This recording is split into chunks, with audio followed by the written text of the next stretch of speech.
एषते प्रश्नः कृतो लोकहितं नृप आत्मवित्सम्मतः पुंसां श्रोतव्यादिषु यः परः।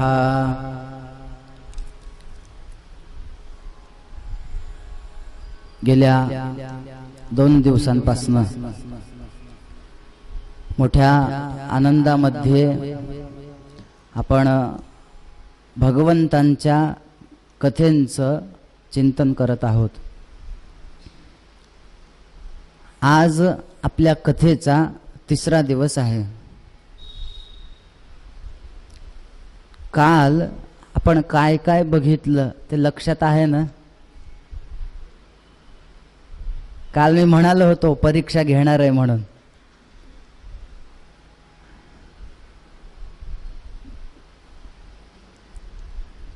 काय असतं, कथा झाल्यानंतर लोक पाया पडायला येतात बघा।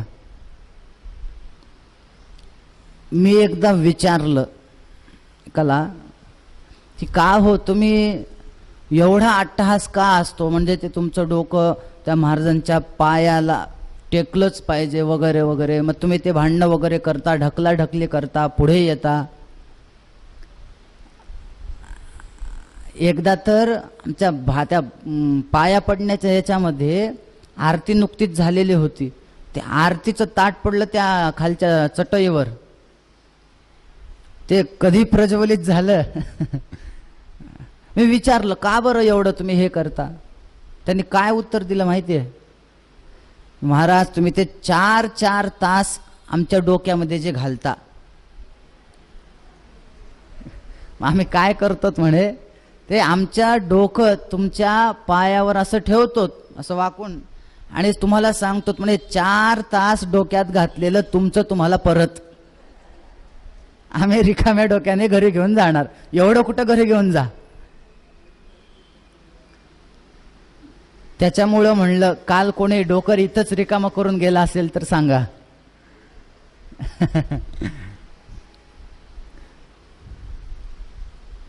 काल आपण व्यासांनी भागवत कसं रचलं, नारदांनी त्यांना कसं समजावून सांगितलं, तुम्ही सगळं वर्णन केलंय, पण न तथा वासुदेवस्य महिमा ह्यनुवर्णितः। सगळं लिहिलं पण भगवंताचे गुणगान तुम्ही अजून केले नाहीत, त्यामुळं तुम्हाला दुःख आहे। पुन्हा त्यांनी भागवत रचलं, ते भागवत त्यांनी शुकाचार्यांना कसं शिकवलं ते बघितलं, शुकाचार्यांच्या जन्माची कथा बघितली, त्यानंतर त्यांनी संन्यास घेतला, तो संन्यास घेणे योग्य की अयोग्य ते बघितलं, ते पुन्हा आले आणि पुन्हा आल्यानंतर आपल्या वडिलांकडून अध्यगात महदाख्यानम हे संपूर्ण पुन्हा अध्ययन केलं। म्हणून मी काल तुम्हाला 10वा एक ग्रह सांगितला होता, हो ना? मुख्यतः 9 ग्रह आहेत, पण असा एक ग्रह आहे की त्याची शांती तो म्हणजे कृष्ण ग्रह। एवढे मुक्त असलेले शुकाचार्य सुद्धा पुन्हा आले।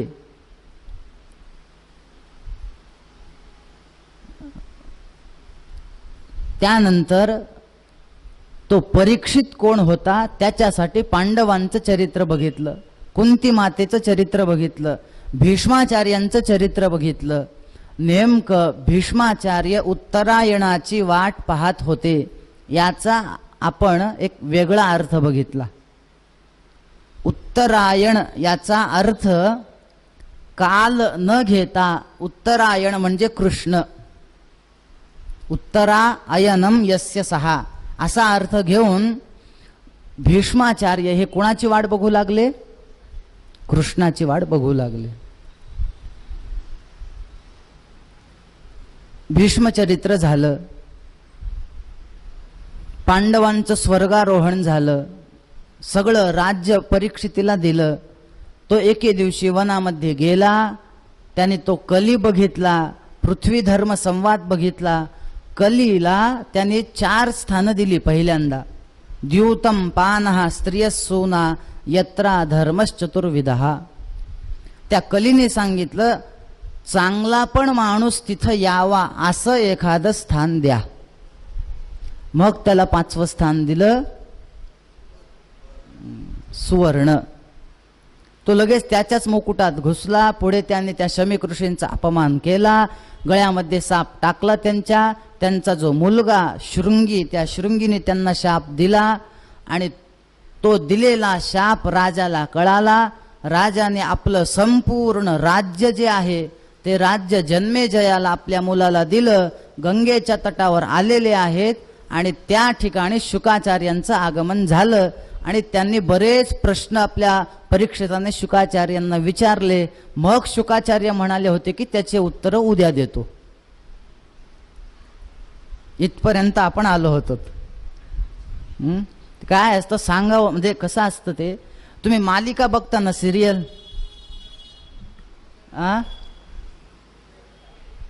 हो की नाही? बघता ना? कुठली बघता तुमची आवडतीची?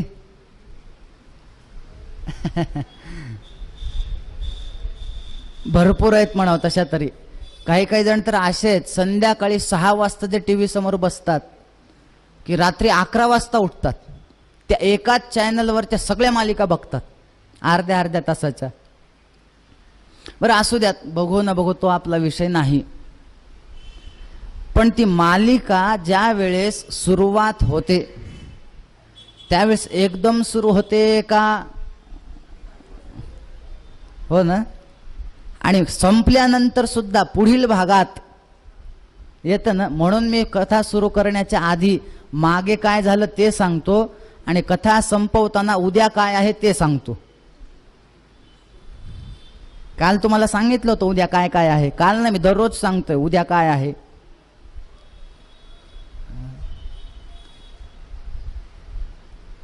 आपण बघा, तुम्ही भगवंतांची ही जी कथा ऐकतोय, कथा या शब्दाचा अर्थ काय?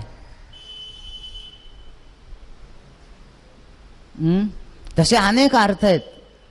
बऱ्याच जणांनी असं पण चिंतन केलेलं आहे की ज्याप्रमाणे संस्कृतमध्ये यथा, अन्यथा, सर्वथा, तथा असे जे शब्द आहेत ना, तसाच तथा कथा असा एक शब्द आहे. यथा याचा अर्थ काय? येन प्रकारेण इति यथा. ज्याप्रमाणे त्याला म्हणायचं यथा. का हो तुम्ही इथे कसे आलात? यथा. किंवा ज्या वेळेस आपल्याला एखादं उदाहरण द्यायचं असतं, जसं हे आहे तसं तू कर. यथा इदम तथा कुरु. यथा म्हणजे ज्याप्रमाणे, येन प्रकारेण, तेन प्रकारेण इति तथा. त्या प्रकारे म्हणजे तथा. अन्यैहि प्रकारैहि इति अन्यथा. अन्य प्रकारे म्हणजे अन्यथा. सर्वैहि प्रकारैहि इति सर्वथा. सर्व प्रकाराने म्हणजे सर्वथा. हे जसे शब्द आहेत ना, तसं केन प्रकारेण इति कथा. का हो गोपाल कृष्णाने देवकीच्या पोटी कसा जन्म घेतला? केन प्रकारेण. त्याच्यासाठी जे उत्तर येईल समजा ती कथा. नृसिंह अवतार कसा झाला? केन प्रकारेण. त्याच्यासाठी जे येईल त्याला म्हणायचं कथा. किंवा अजून एक मी तुम्हाला अर्थ सांगतो, मला खूप आवडलेला अर्थ आहे. म्हणजे त्याच्यासाठी इकडं तिकडं जायचीच गरज नाही. त्या कथा या शब्दामध्येच कथा शब्दाचा एक मोठा अर्थ दडलेला आहे.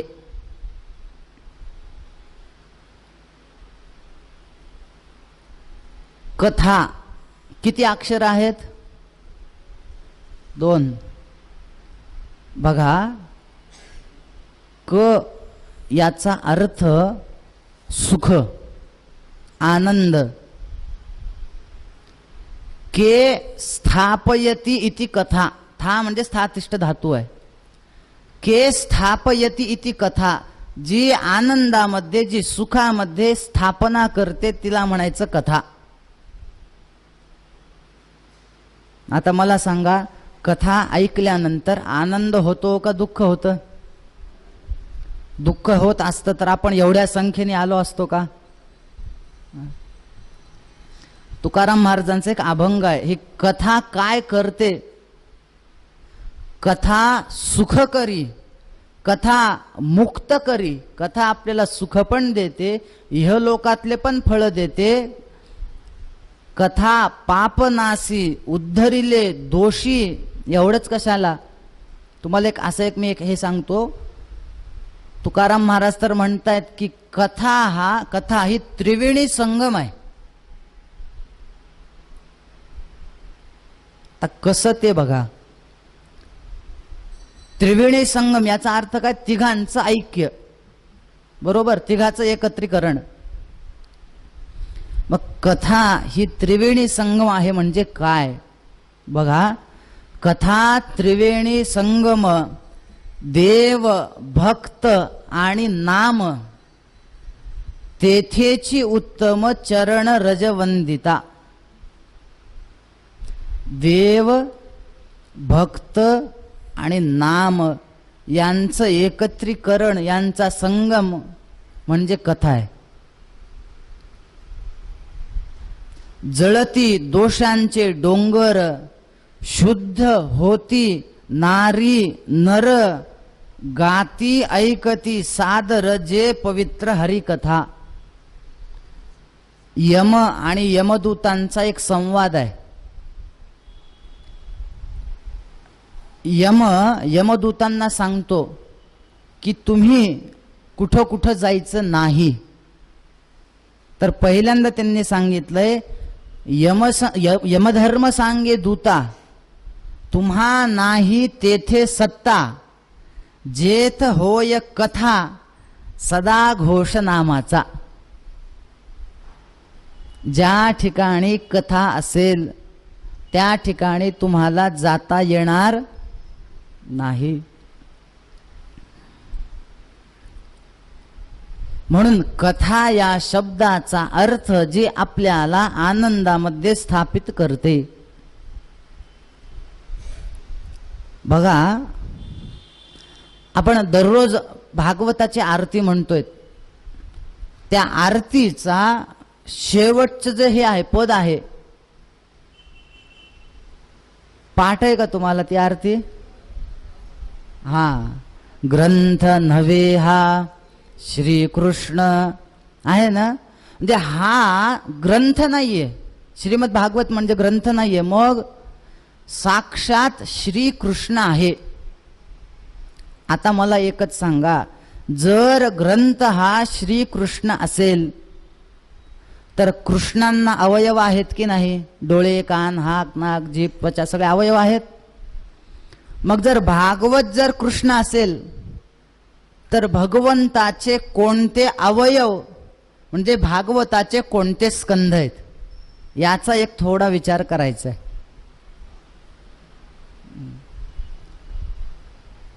कारण हे साक्षात कृष्ण आहे ना. आपण वर्णन आहे भागवतात, तेनेयम वाङ्मयी मूर्ती प्रत्यक्षा वर्तते हरे. हे भागवत म्हणजे काय आहे? साक्षात भगवंत आहेत. ज्या वेळेस भगवंत स्वधामाला जाऊ लागले, उद्धव तिथं आले, तुम्ही गेल्यानंतर आमचं काय, आमचं कल्याण कसं होईल? तर त्यावेळेस भगवंतांनी उद्धवाला सांगितले, तू काही काळजी करू नकोस, मी स्वतः माझं तेज या भागवतामध्ये स्थापन करतो. मग भागवत हे काय आहे? श्रीकृष्ण आहे. मग आता कोणता स्कंध भगवंताचा, कोणता अवयव हे बघायचे. आता हे आज मी सांगतो आणि उद्या तुम्हाला विचारतो. तसं अजून सांगायचं खूप राहिलंय तुम्हाला. तुम्ही काय काय सांगणार आहेत माहिती आहे मला? 18 पुराणांची नावं सांगणार आहेत. तुम्ही असं समजू नका विसरलो मी. अजून काल काहीतरी सांगणार होतात. काल मी काय सांगितलं होतं? बघा आता तुम्हाला काय सांगायचं ह्यांना हे माहिती नाही. जाऊ द्या, नंतर ब्रेकमध्ये आठवा. बघा, पादौ तो प्रथम स्कंद, भगवंताचे 2 पाय म्हणजे भागवताचा पहिला स्कंद आहे. द्वितीयो जानुनी स्मृतः, भगवंताचे गुडघे म्हणजे भागवताचा दुसरा स्कंद आहे. तृतीय सक्थिनी ज्ञेयः, सक्थिनी म्हणजे मांडी, भगवंताचा मांडी म्हणजे भागवताचा तृतीय स्कंद आहे. चतुर्थ कटिरुच्यते, कंबर म्हणजे चौथा स्कंद. नाभिंतु पंचमं विद्यात, भगवंताची नाभी म्हणजे भागवताचा 5वा स्कंद. हृदयं षष्ठ ईरितः, षष्ठ स्कंद म्हणजे भगवंताचं हृदय.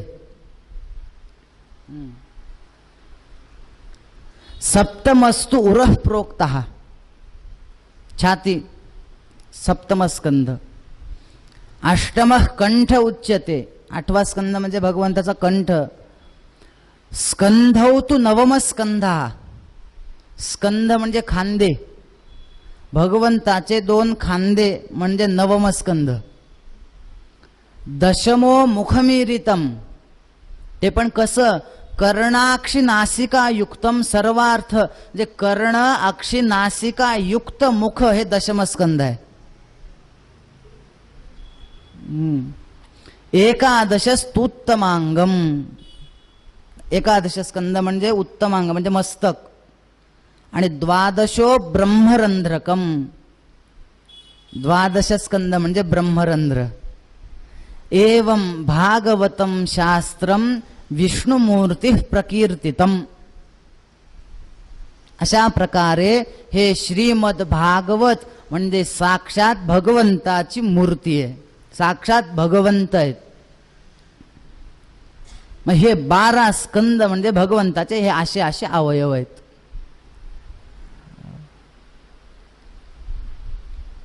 काल आपण बघितलं की त्या ठिकाणी शुकाचार्य आलेत महत्भाग्याने.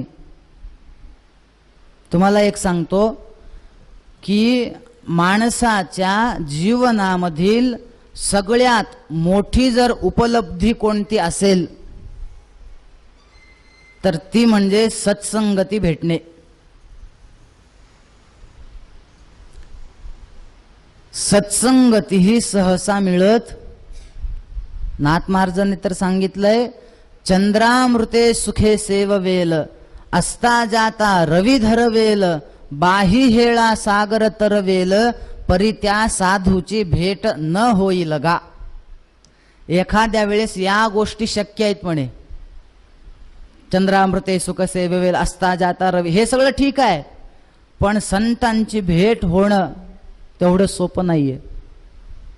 एक म्हणून तुम्ही बघा, नारद भक्ती सूत्रामध्ये एक असं सूत्र सापडतं, महत् संगस्तु दुर्लभः,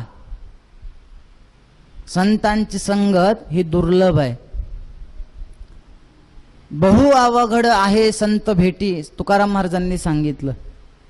संत भेटी दुर्लभ आहेच आहे, वादच नाही, पण त्याच्यापेक्षा नारदांनी पुढचा अजून एक टप्पा सांगितलाय. महत्संगस्तु दुर्लभः अगम्यः अमोघश्च, संत मिळणं दुर्लभ, त्याच्यापेक्षा संत मिळालेले कळणं दुर्लभ. मला सांगा, संतांना 3 डोळे 4 कान 5-6 हात असं काही असतं का? नाही. संत दिसण्यासाठी आपल्यासारखेच आहेत, त्यांना पण 2 हात 2 डोळे 2 कान एवढंच आहे. मग संत आपल्याला ओळखू येत नाहीत, पण जर ओळखू आले तर नारदांनी एक विशेषण टाकलंय, अमोघश्च. संत दुर्लभ आहेत. जर आपल्याला संत भेट झाली तर ते कळणं अवघड आहे, आणि जर एकदा संत कळाले तर मात्र त्या माणसाचा उद्धार झाल्याशिवाय राहत नाही. आपल्याला माहित असेल, नाथ महाराजांच्या शरीरावर तो यवन थुंकायचा बघा. स्नान करून आले तो पान खाऊन थुंकायचा. यवन अंगावरी थुंकला, पण प्रसाद देऊनी मुक्त केला.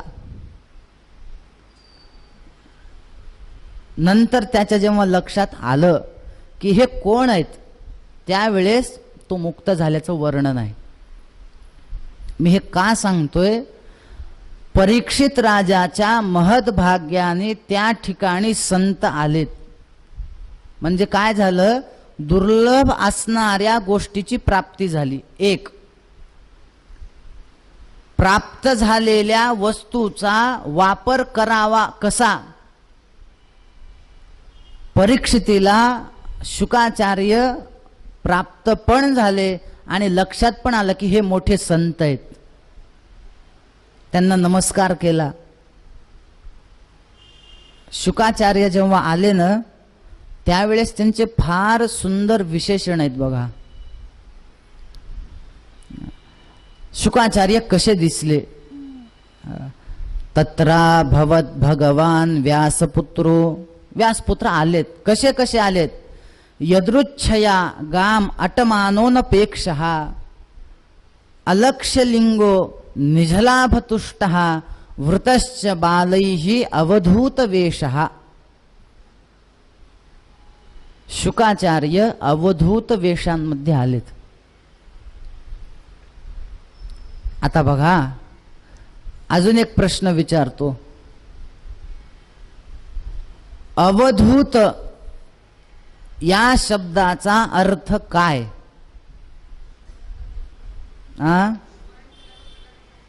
स्मरण केल्याबरोबर जे प्रकट होतात ते अवधूत.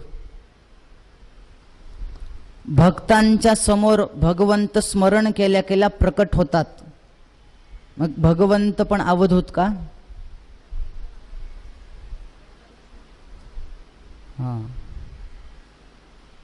तुम्हाला एक व्याख्या सांगू का अवधूताची? अवधूत कोणाला म्हणायचं? परत बघा बरं, किती अक्षर आहेत? 4 आहेत. प्रत्येक अक्षराचा एक वेगवेगळा अर्थ आहे. त्यालाच अवधूत ही संज्ञा प्राप्त होते. कोणाला? आता बघा, अ, व, धू आणि त. अ या अक्षराचा अर्थ काय माहिती आहे? अक्षरत्वात. अक्षर याचा अर्थ जे कधीही नष्ट होत नाही, त्याला अक्षर म्हणतात. क्षर म्हणजे नष्ट होणे, अक्षर म्हणजे नष्ट न होणे. मग अ या अक्षरापासून काय अर्थ निघाला? अक्षरत्वात. ते अक्षर असल्यामुळे, म्हणजेच ते कधीही नष्ट होत नसल्यामुळे. एक. पुढे कुठलं अक्षर आहे? व. पुढे त्यांनी सांगितलं वरेण्यत्वात. वरेण्य याचा अर्थ श्रेष्ठ. श्रेष्ठ असल्यामुळे झालं अक्षरत्वात, वरेण्यत्वात. पुढे धू आहे ना, धूत संसार बंधनात. ज्यांनी संपूर्ण संसाराचे बंधन धुवून टाकलेत, म्हणजे आता ज्यांना संसाराचं बंधन नाही, त्यामुळे. पुढे काय आहे? त. तत्वमस्यर्थ सिद्धत्वात अवधूतो विधीयते. त याच्याने काय आहे? तत्वमसी हा अर्थ ज्याने सिद्ध केलाय. सिद्ध केला याचा अर्थ काय? तत्त्वम असी हे महावाक्य आहे. आपल्याला माहिती आहे ना, 4 वेदांचे 4 महावाक्य आहेत. अहम ब्रह्मास्मी, अयमात्मा ब्रह्म, प्रज्ञानम ब्रह्म आणि तत्वमसी. वस्तुतः याच्यावर सुद्धा फार वाद आहे, फार चिंतन वाद आहे, म्हणजे भांडणं नाही आहेत, पण वेगवेगळे अर्थ फार काढलेले आहेत. त्याच्यामध्ये आपल्याला जायचं नाहीये. वस्तुतः सुरुवातच इथून आहे की तत्वमसी, अहम ब्रह्मास्मी, प्रज्ञानम ब्रह्म. हे बघायला गेलं तर किती छोटे वाक्य आहेत. तत्वम असी 3 पद आहेत, प्रज्ञानम ब्रह्म 2 पद आहेत, अयमात्मा ब्रह्म 3 पद आहेत, अहम ब्रह्म अस्मी 3 पद आहेत. 3च पदांचं वाक्य आहे आणि याला म्हणतात महावाक्य. महावाक्य म्हणजे काय? मोठं वाक्य. त्याचा समास कसा होतो महावाक्याचा? महच्च तत् वाक्यंच महावाक्यम. महत् म्हणजे मोठं. जे मोठं वाक्य आहे त्याला म्हणायचं महावाक्य. तत्वम असे 3च पद आहेत, ह्याला म्हणतात महावाक्य.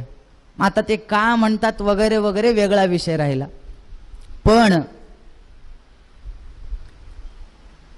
तत्वम असी हा अर्थ आपल्याला माहिती आहे.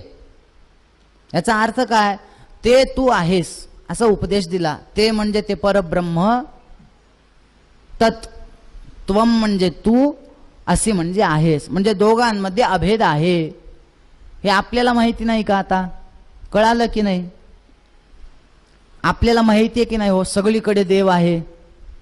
एकमेवा द्वितीयम ब्रह्म आपण म्हणतो की नाही? म्हणजे थोडक्यामध्ये देवाशिवाय दुसरं कोणीच नाही आपण असं म्हणतो. माहिती आहे सगळ्यांना. सगळीकडे ब्रह्म आहे माहिती आहे आपल्याला, माहिती आहे. मग माईक आणि मी या दोघांमध्ये भेद नाही हे आपल्याला फक्त माहिती आहे. पण व्यवहार करताना आपण कसा करतो? असं समजा खूप गर्दी आहे इथं. आता समजा समोर काही बसलेले आहेत आणि एकाचा येताना असं कोणतरी स्टेजवर येऊ लागलं आणि त्याचा पाय लागला एकाला. तो तसाच पुढे आला, पाया सुद्धा पडला नाही. आपल्याला राग येतो की नाही? काय माणूस आहे, एकतर पाय मारला ते मारला, साध्या पाया सुद्धा पडला नाही. आता बघा, एक भगवंत सोडून दुसरं कोणीच नाही हे आपल्याला माहीत असताना सुद्धा त्याचा आपल्याला राग का आला? तो आणि मी वेगळे आहेत का? नाहीये हे माहिती आहे की नाही, तरी राग का आला? म्हणजे तत्वमसी हा अर्थ आपल्याला फक्त माहिती आहे. अवधूत कोणाला म्हणायचं? तत्वमसी अर्थ ज्याने सिद्ध केलाय. परोक्ष ज्ञानाला शास्त्रामध्ये यत्किंचितही किंमत नाही. शब्द ज्ञानाला आचार्यांनी तर सांगितलंय ह्याच्यामध्ये विवेक चूडामणीमध्ये, शब्दजालम महारण्यम चित्तभ्रमण कारणम. फक्त शब्दज्ञान शास्त्रकारांनी सांगितलंय वैदुष्यम विदुषान तद्वत भुक्तये न तु मुक्तये. तुम्हाला लोक विद्वान म्हणतील पण तुम्हाला मुक्ती मिळणार नाही.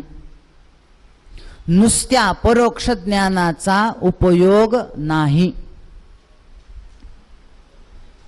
तुम्ही बघा, असं म्हणतात की एका शिष्याला गुरुजींनी सांगितलं सगळीकडे ब्रह्म आहे. नेमका तो मुलगा बाजारामध्ये भाजी आणण्यासाठी गेला. भाजी आणली, सगळी पिशवी घेतली, वापस निघाला. येताना वाटेमध्ये समोरून एक हत्ती येऊ लागला. त्या हत्तीवर एक माहूत बसलेला होता. त्या माहूताने ओरडून ओरडून त्या पोराला सांगितलं, अरे बाबा बाजूला हो, हत्ती येतोय. रस्त्यात थांबू नको, येईल तुला उडवेल, मारेल, त्रास होईल, लागेल. तो वरून माहूत ओरडून सांगतोय. पण ह्या विद्यार्थ्यांनी काय विचार केला माहितीये? काल गुरुजींनी काय सांगितलंय आपल्याला? सगळीकडे ब्रह्म आहे. मग हत्ती कोण आहे? ब्रह्म आहे. मी कोण आहे? ब्रह्म आहे. मग एक ब्रह्म दुसऱ्या ब्रह्माला कसं त्रास देईल? तसाच थांबला.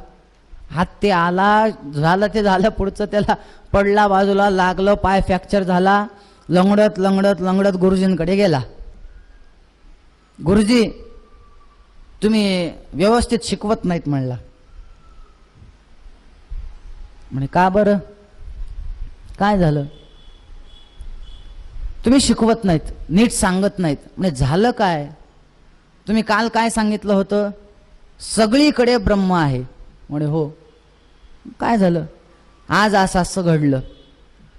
मी भाजी घेऊन येऊ लागलो, तो माहूत मला म्हणाला बाजूला हो, हत्ती तुला त्रास देईल, पण मी झालो नाही, सगळीकडे ब्रह्म आहे म्हणून.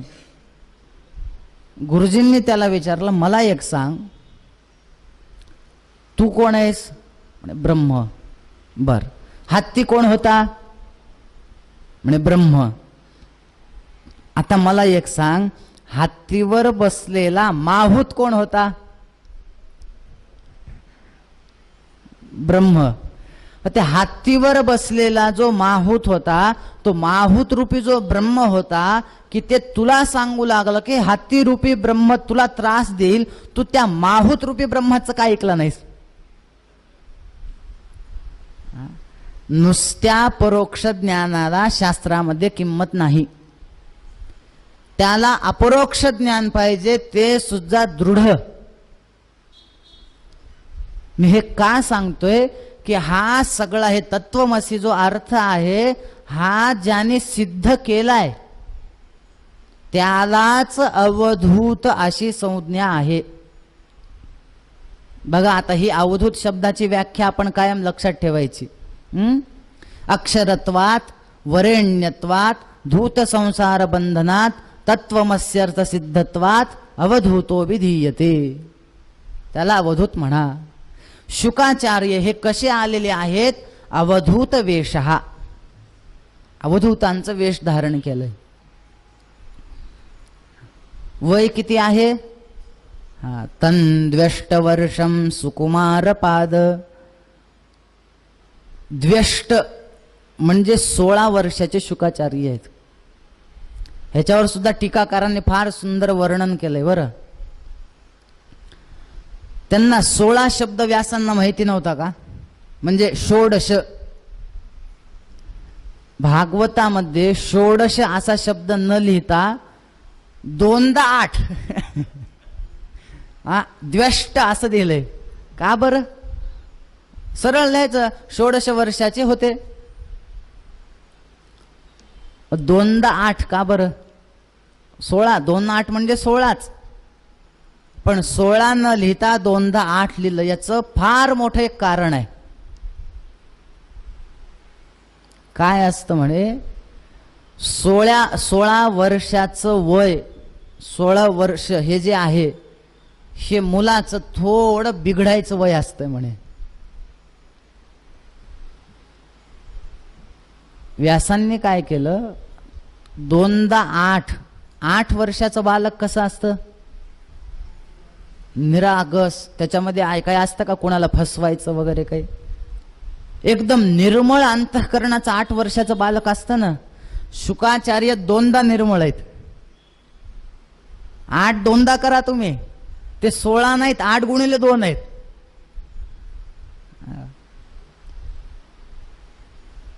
सोळा वर्षांचे शुकाचार्य आहेत. दिगंबरम वक्त्र विकीर्ण केशम, असे मस्त छानपैकी भांगबिंग पाडलेला नव्हता शुकाचार्यांनी. वाढतील तसे वाढतील केस.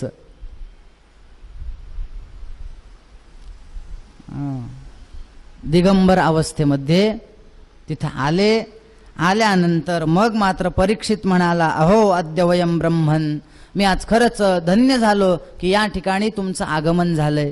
माझे काही प्रश्न आहेत ऐका. शुकाचार्यांना म्हणतायत तुम्ही फक्त गोदोहन मात्र ही गाईची धार काढण्यासाठी जेवढा वेळ लागतो तेवढाच काळ तुम्ही थांबता. तुम्ही लवकर निघून जाल, माझा पटकन उद्धार करा आणि मग जा. म्हणे काय झालं, काय सांगावं, मला असा असा शाप मिळालाय आणि 7 दिवसामध्ये माझं मरण आहे. वस्तुतः परीक्षिताचंच 7 दिवसात मरण आहे असं नाही, आपलं सुद्धा 7च दिवसात आहे. मला सांगा बरं, सोमवार, मंगळवार, बुधवार, गुरुवार, शुक्रवार, शनिवार, रविवार हे 7 वार सोडून जर 8वा एखादा वारामध्ये जर कोणी जाणार असेल तर हात वर करा, कथा झाल्यावर त्याला बक्षीस देऊ.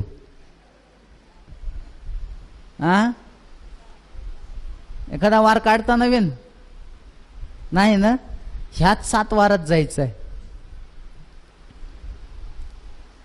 मी काय करू सांगा. यत् श्रोतव्यम अथो जप्यम यत् कर्तव्यम नृभिः प्रभो स्मर्तव्यम भजनीयम वा ब्रूहि यद्वा विपर्ययम. मी कशाचा जप करू, मी कशाचं स्मरण करू, मी काय ऐकू, मी कोणाचं स्मरण करू किंवा मी कोणाचं भजन करू. शुकाचार्यांनी त्याला सांगितलं, राजा, पहिलं म्हणजे तुझा जो प्रश्न आहे ना हा फार सुंदर आहे. त्याच्या प्रश्नाची स्तुती केली आहे. वरीयान एषते प्रश्नः कृतो लोकहित नृप आत्मवित् सम्मतः पुंसाम श्रोतव्यादिषु यः परः. तुझा प्रश्न कसा आहे, वरीयान, वरीयान म्हणजे श्रेष्ठ प्रश्न आहे. कसा आहे, कृतो लोकहितम, लोकांचं हित करणारा तुझा प्रश्न आहे. तुझ्या प्रश्नांची मी जी उत्तर देणार आहे ना त्याच्याने एकटा तुझा उद्धार होणार नाही, सगळ्या जगाचा उद्धार होणार आहे. बर, सांगा मला काय ऐकावं.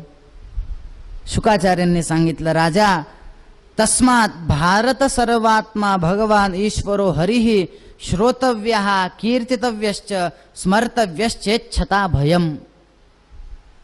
सर्व प्रयत्नांनी एकच करावं, ऐकावं पण भगवंताचंच गुणवर्णन, भजन पण करावं त्याचंच, त्याच्यानंतर कीर्तन करावं त्याचंच, स्मरण करावं पण त्याचंच. एक फार सुंदर श्लोक त्यांनी टाकलाय बरं. माणसाचा खरा जन्माचा लाभ कुठला, त्यांनी काय सांगितलं, जन्मलाभ परम पुंसाम अंते नारायण स्मृती.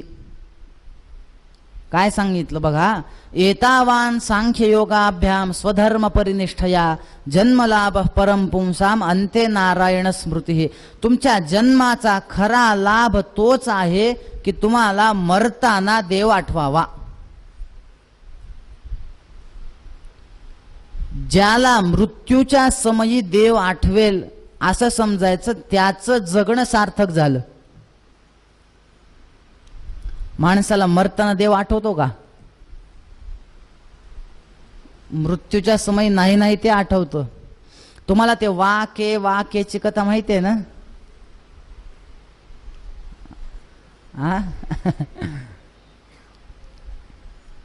ठीक आहे, काही जणांना माहिती नाहीये. अगदी 1 मिनिटात सांगतो. एक माणूस म्हणे कधी देवाचं नाव घ्यायचं नाही, काही नाही काही नाही. त्याचे मुलं त्याला दरवेळेस म्हणायचे, बाबा देवाचं नाव घ्या, हो देवाचं नाव घ्या. तो कधीच घ्यायचं नाही. शेवटी मरायला टेकला. त्याला बोलता येत नव्हतं, वाणी गेली त्याची.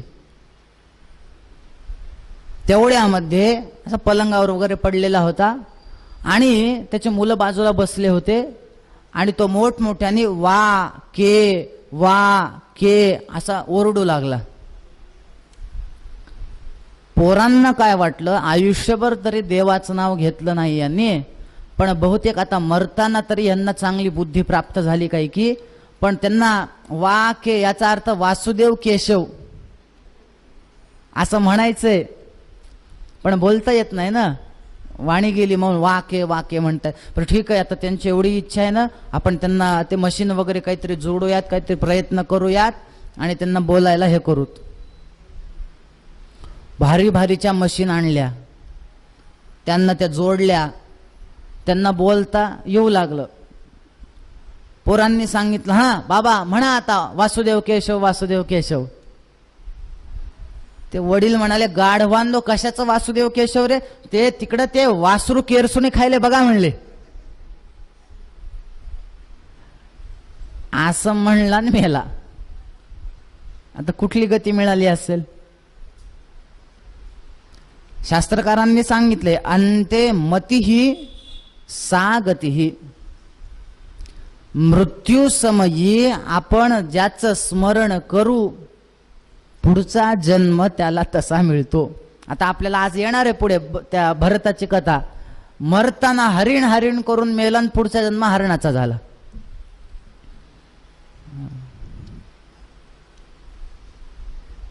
मग खरा जन्माचा लाभ कुठला, आपला जन्म सार्थक्य झाला कसं समजायचं, मृत्यू समयी देव आठवला तर. पण मला सांगा, मृत्यूच्या समयी देवाचं नाव येणं सोपं आहे का, सहजासहजी येईल का. वस्तुतः नाम घेणं हे फार सोपं आहे. नाम संकीर्तन साधन पै सोपे, जळतील पापे. सगळं आपलं बर, कुठं नलगती साया असं जावे वनांतरा, सुखे येतो घरा नारायणा, ठाईच बैसोनी करा एक चित्त. सगळे अभंग बघा. नाम आहे सोपं, पण मुखाला येणं. म्हणून हरिपाठामध्ये माऊलींनी सांगितलंय बघा, ज्ञानदेव म्हणे नाम हे सुलभ, पण पुढे काय आहे, सर्वत्र दुर्लभ विरळा जाणे. तुकाराम महाराजांनी सुद्धा सांगितलं, तुका म्हणे सोपे आहे सर्वाहुनी. नाव आहे सोपं, पण घेत कोण, शहाणा तो धनी घेतो येथे.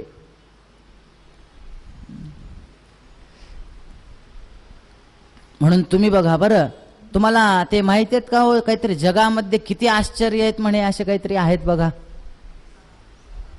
7. एखादं सांगा बरं, कोणतं आश्चर्य आहे. चीनची भिंत. बर बर, शे मोठे मोठे आश्चर्य आहेत ना जगातले. मी असे तुम्हाला 2 आश्चर्य सांगतो, शास्त्रकारांनी सांगितलेत की ते ह्या यादीमध्ये नाहीतच, पण सगळ्यात मोठे आश्चर्य आहेत. बघा बरं, कुठले कुठले. अहन्यहनि भूतानि गच्छन्ति हि यमालयम, शेषा स्थावरमिच्छन्ति किमाश्चर्य मतः परम. म्हणजे काय, अहनी अहनी भूतानी. दररोज आपण माणसं मरताना बघतोत, पण आपण असं जगतो की जसं काय आपण अमर आहेत. बरोबर आहे ना. हे सगळ्यात मोठं आश्चर्य आहे म्हणे. माणसं म्हणतात काही खरं नाही हो, पण एवढं म्हणून सुद्धा पुन्हा धडपड त्याच्यासाठीच. अजून एक मोठं आश्चर्य सांगितलंय, सुलभम भगवन नाम जिह्वाच वशवर्तिनी तथापि नरकंयांती किमाश्चर्य मतः परम. काय सांगितलं बघा, सुलभम भगवन नाम म्हणजे काय, भगवंताचं नाव सोपं आहे. राम म्हणायला कितवीपर्यंत शाळेत जावं लागेल.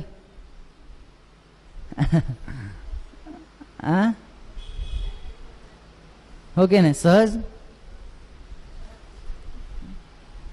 बर, म्हणजे नाव सोपं आहे ना. बर, ते नाव आपण कशाने घ्यायचंय? जिभेने. ती जीभ कोणाच्या ताब्यात आहे? आपल्याच ताब्यात आहे ना. आपण काय बोलायचं ते. सुलभम भगवन नाम, सोपं नाव आहे. जीभ कोणाच्या ताब्यात आहे? जिव्हाच्या वशवर्तीने, आपल्याच ताब्यात आहे. तथापि नरक यांती, तरी सुद्धा माणसं देवाचं नाव घेतात नरकात जातात. ह्याच्यापेक्षा मोठं आश्चर्य काय?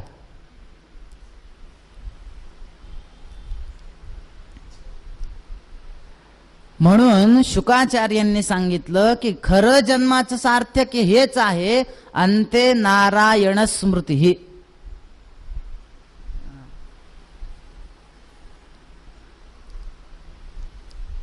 अंत्यकाळी भगवंताचं नाम घेतल्यानंतर मोक्ष मिळतो, पण ते अंत्यकाळी नाव येणं सोपं नाही.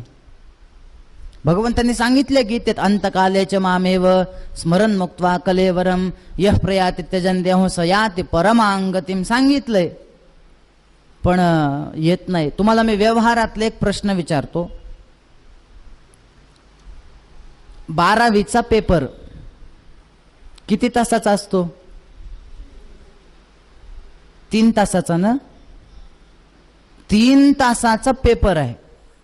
आता सांगा अभ्यास किती वेळ करावा लागतो? वर्षभर. 3 तासाच्या पेपरमध्ये पास होण्यासाठी जर वर्षभर अभ्यास करावा लागत असेल, तर अंत्यकाळाची जी परीक्षा आहे तिथं नाव यायचंय मुखाला, त्याच्यासाठी किती वेळ घ्यावा लागत असेल?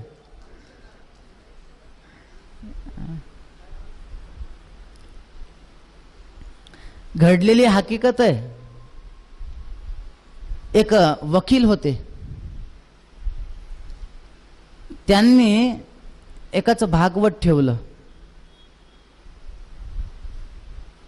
7 दिवस भागवत.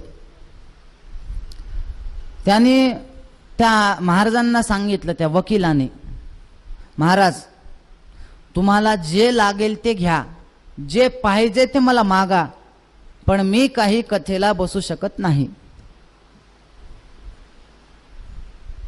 का बरं? म्हणे मला वेळच नाही कथेसाठी. मी जे सकाळी 7-8 वाजता बाहेर पडतो, तुम्ही बघता म्हणे, मी येतो ते रात्री एकदम 10 वाजता. आलं की थकून जातो, मी झोपी जातो, बाहेरच जेवण वगैरे करतो. त्याच्यामुळं मी काही कथेला बसू शकत नाही. 7 दिवस कथा झाली.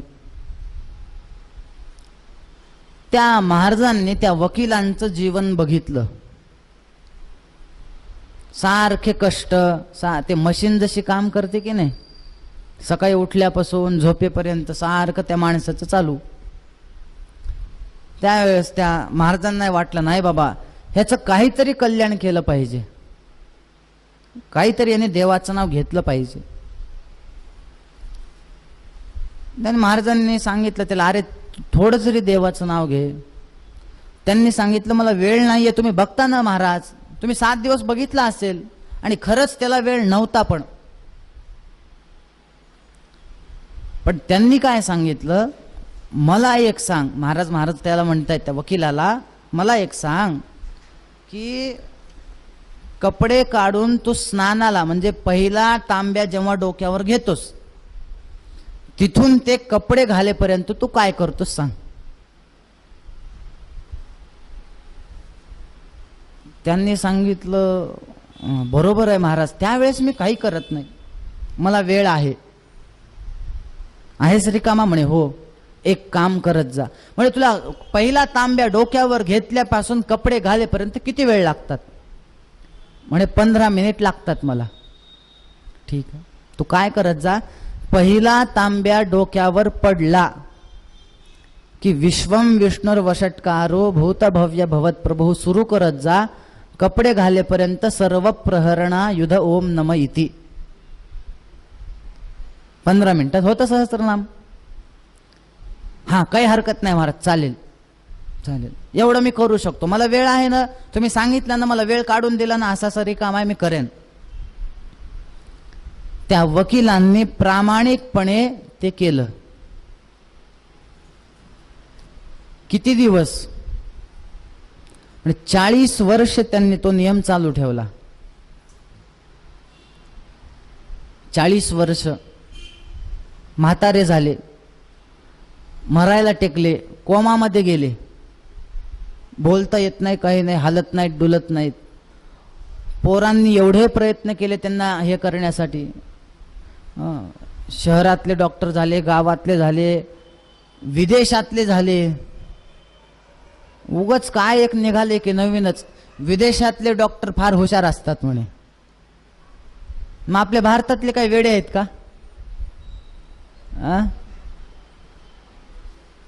विदेशातले डॉक्टर बोलवले, झालं, सगळं केलं, तपासलं, त्याला कुणालाच पत्ता लागत नाही. काय करावं? त्यांच्या एक ओळखीचा एक गावातला एक डॉक्टर होता छोटासा, त्याला माहिती होता ह्याचा नियम. ह्यांनी काय केलं, तो आला, त्या पोरांना सांगितलं, म्हणजे माझ्याकडे एक उपाय आहे, मी याला तपासतो, पण मेला तर मरेल, जगला तर जगेल, जमतंय का सांगा. तर पोरांनी विचार केला, असे जाण्यातच आहेत, ठीक आहे, बघूया, करा उपाय. ह्यांनी सांगितलं, त्या डॉक्टरांनी, तुम्ही एक काम करा, मध्ये जा, पोरांना सांगितलं, आणि एक बकेटभर पाणी आणा आणि एक तांबे आणा. पाणी आणलं, ठेवलं. ह्याने तो तांब्या घेतला, ह्याच्या डोक्यावर त्यांनी तो टाकला, त्या माणसाच्या, वकिलांच्या डोक्यावर पहिला तांब्या पडला. विश्वम विष्णुर वषटकारो भूतभव्य भवत प्रभू. त्याच्या शरीराला एवढी सवय झालेली होती, डोक्यावर तांब्या पडला की सहस्त्रनाम सुरू झालं, संपूर्ण विष्णू सहस्त्रनाम म्हणलं आणि प्राणाचा त्याग केला.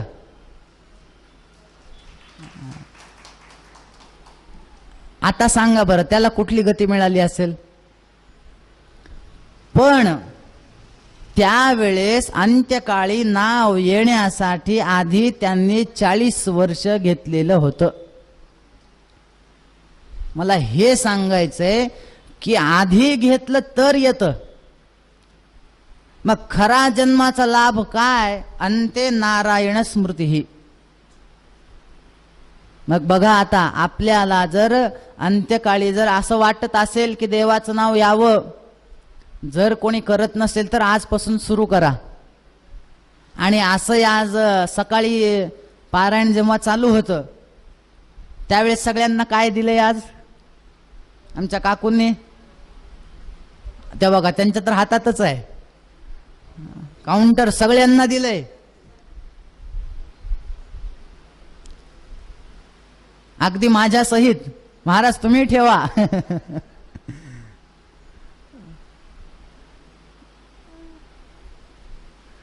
मग त्याचा वापर करायचा. आता जर कोणी हे करत नसेल, अंते नारायण स्मृती. ठीक आहे आचार्य, मला कळालं की अंत्यकाळ, पण महाराज माझं 7च दिवसावर मरण आलंय हो, कसं होईल?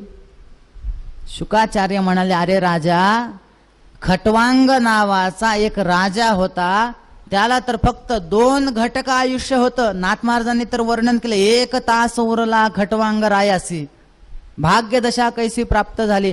अरे उद्धार होण्यासाठी 1 क्षण पुरे झाला, तुझ्याकडे तर 7 दिवस आहेत. सप्ताहन जीवितावधी, तुझ्याकडे 7 दिवस आहेत. तू काही काळजी करू नकोस, तुझा आम्ही उद्धार करतो. 7 दिवसामध्ये असा एक ग्रंथ आहे की तो मी तुला सांगतो, तू मुक्त होशील. बर. मग शौनक आपल्या परीक्षित राजांनी शुकाचार्यांना प्रश्न केलेत. हे जे तुम्ही भागवत सांगताय, ह्याच्यामध्ये ज्या भगवंताच्या कथा आहेत, त्यांनी कोणाकोणाला निर्माण केलं, त्यांनी सृष्टी कशी केली, अनेक राजाचे प्रश्न आहेत. कारण भागवताचे 10 लक्षण आहेत, ज्याला महापुराण म्हणतात. त्याच्यामध्ये 10 लक्षणं आहेत. कुठले कुठले? अत्र सर्गो विसर्गश्च स्थानम पोषणम ऊतयः मन्वंतरेशानुकथा निरोधो मुक्तिराश्रयः. दशमस्य विशुद्ध्यर्थम नवानामिह लक्षणम वर्णयन्ति महात्मानः श्रुतेनार्थेन चांजसा. प्रत्येकाचे एक एक व्याख्या दिलेली आहे आपल्याला द्वितीय स्कंदात शेवटी पाहायला मिळते. भूतमात्रेंद्रियधाम जन्मसर्ग उदाहृतः ब्रह्मणो गुणवैषम्याद विसर्ग पौरुष स्मृतः स्थितीर वैकुंठ विजय पोषण तदनुग्रह, प्रत्येकाचे एक एक व्याख्या आहेत. पण सुरुवातीला सर्ग म्हणजे सृष्टीचा विस्तार. मला सांगा सृष्टीचा विस्तार कसा झाला?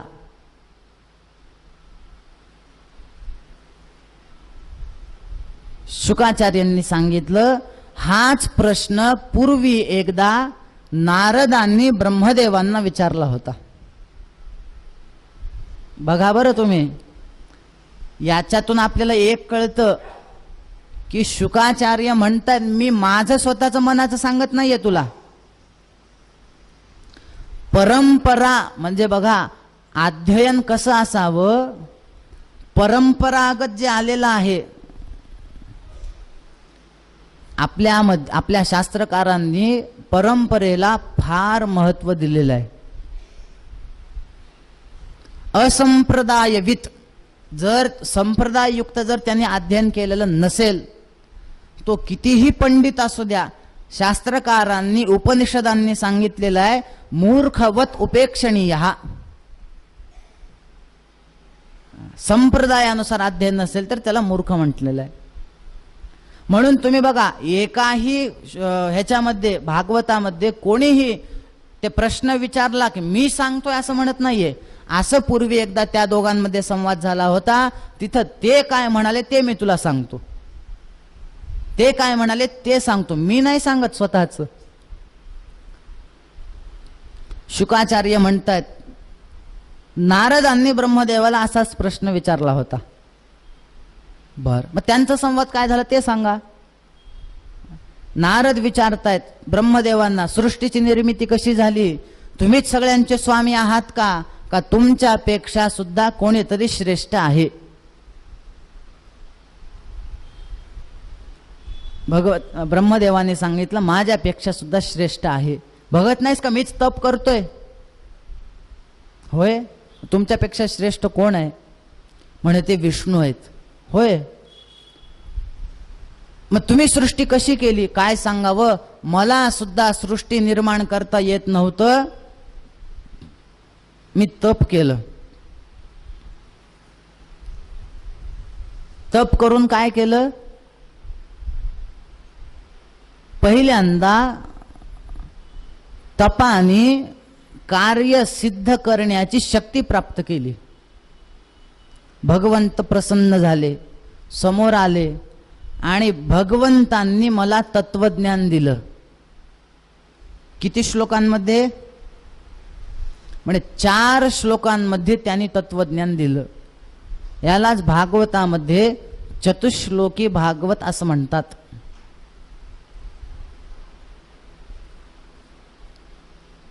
ब्रह्मदेवाला 4च श्लोक पुरे होते, कारण ब्रह्मदेव हुशार होते ना थोडे. जे हुशार असतात त्यांना कमी श्लोक, जे थोडे ठीक आहे त्यांना अजून थोडे जास्त. आपल्यासाठी तर 18,000 आहेत, टेन्शनच नाही. म्हणून तुम्ही बघा चांगदेवांना जे उपदेश दिलाय माऊलींनी, किती ओव्या आहेत? 65. आपल्यासाठी किती ओव्या आहेत?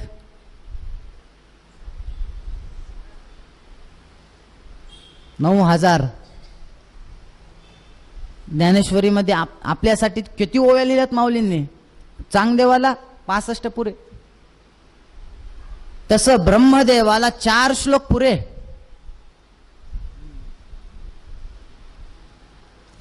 म्हणे हे 4 श्लोक फक्त जो कोणी ऐकेल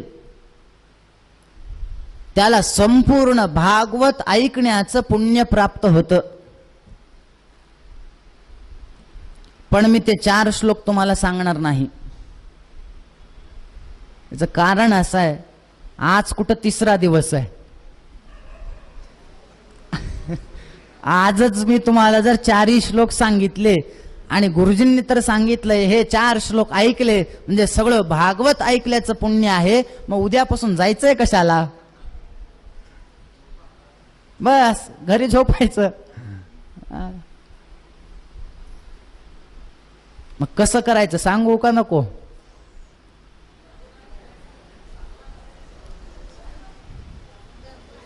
हा,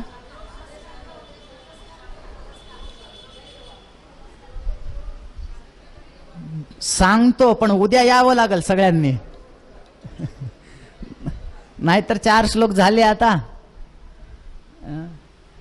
बघा, तुम्हाला पूर्ण भागवत ऐकल्याचं पुण्य पाहिजे, ते पण अधिक मासात पाहिजे. ठीक आहे, तर तुम्ही एवढं म्हणताय तर तुमचं पुण्य कसं काढून घेऊ मी? 4 श्लोकांचं भागवत आहे. पहिला श्लोक, अहमेवा समेवाग्रे नान्यद्यत् सदसत्परम पश्चादहं यदेतच्च यो वशिष्येत सोऽस्म्यहम्. दुसरा, ऋतेर्थं यत् प्रतीयेत न प्रतीयेत चात्मनि तद विद्यादात्मनो मायां यथा भासो यथा तमः. तिसरा, यथा महान्ति भूतानि भूतेषु च वचेष्वनो प्रविष्टान्यप्रविष्टानि तथा तेषु न तेष्वहम्. चौथा, एतावदेव जिज्ञास्यं तत्त्वजिज्ञासुरात्मनः अन्वय व्यतिरेकाभ्याम यत्स्यात् सर्वत्र सर्वदा. झाले 4 श्लोक. तुम्हाला सगळं भागवत ऐकल्याचं पुण्य मिळालं आता. पण आमच्या सप्रे काकांनी आत्ताच सगळीकडे कॅमेरा फिरवलाय. उद्या कोण कोण ह्याच्यातले नाहीत मी लगेच त्याच्यात बघणार त्या व्हिडिओमध्ये. या 4 श्लोकांमध्ये संपूर्ण वेदांत आलेला आहे. या 4 श्लोकांचं चिंतन जर सविस्तर करायचं असेल तर अजून 7 दिवस कमीत कमी. संपूर्ण वेदांत 4 श्लोकात आहे. बघा तुम्ही, वेदांत केवढा आहे. ब्रह्म सत्यम जगन मिथ्या जीवो ब्रह्मैव नापरहा. संपला वेदांत. एवढाच वेदांत आहे. ब्रह्म सत्य, जगत मिथ्या, जीव आणि ब्रह्म एकच आहेत. वेदांत संपला. याच्या पलीकडे वेदांत नाही. आता बाकीचे जे मोठे मोठे ग्रंथ आहेत ते कशासाठी? हे एवढं सिद्ध करण्यासाठी. याच्या पलीकडे त्यांचे मुद्दे नाहीत. प्रत्येक ग्रंथाचा ब्रह्मसत्य आहे, हे सगळं जग मिथ्या आहे आणि ब्रह्म आणि जीव एक आहे, एवढंच आहे. आता हे संपूर्ण या 4 श्लोकात कुठं कुठं मिळतं ते थोडक्यात सांगतो. बघा बरं, पहिला श्लोक जो आहे त्याच्यामध्ये ब्रह्मसत्यम आपल्याला मिळतं. कसं? त्याचा अर्थ काय? अहमेवा समेवाग्रे नान्यद्यत् सदसत् परम पश्चाद अहं यदेतच्च यो वशिष्येत सोऽस्म्यहम्. पूर्वी सुद्धा मीच होतो काही नसताना, आता सुद्धा मीच आहे आणि प्रलय झाल्यानंतर सुद्धा मीच राहणार आहे असं भगवंत म्हणतात. याचा अर्थ काय? त्रिकाला बाधित जे असतं त्यालाच सत्य म्हणतात, म्हणजेच ब्रह्मसत्यम पहिल्या श्लोकात. पुढे काय? जगत मिथ्या. आता मिथ्यात्वाचा जो विचार आहे ना, तो मिथ्यात्वाचा विचार दुसऱ्या श्लोकात आहे. ऋतेर्थं यत् प्रतीयेत न प्रतीयेत चात्मने तद्विद्याद् आत्मनो मायां यथा भासो यथा तमः. जे आहे ते दाखवायचं नाही आणि जे नाही ते दाखवायचं, ही माया काम करते. ह्याला मिथ्या म्हणा. तिसऱ्या श्लोकामध्ये यथा महान्ति भूतानि, या श्लोकामध्ये जगताचा विचार आहे. आणि जो शेवटचा श्लोक आहे अन्वय व्यतिरेकाभ्याम यत्स्यात् सर्वत्र सर्वदा, अन्वय व्यतिरेकाने सगळीकडे मीच आहे हे सांगण्यासाठी जीवो ब्रह्मैव नापरहा 4था श्लोक. संपूर्ण वेदांत या 4 श्लोकात आला. बघा बरं, वेदांताची प्रक्रिया बघा. सत्य एक असत आणि एक मिथ्या. सत्य म्हणजे तुम्हाला कळालं, तिन्ही काळात जो नाश होत नाही ते. बर, असत म्हणजे काय हो?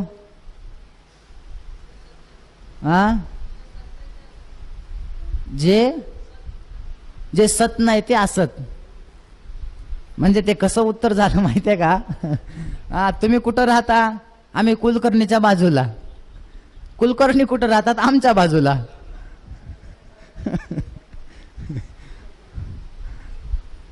आता त्या माणसानं त्यांच्या घरी जायचं कसं?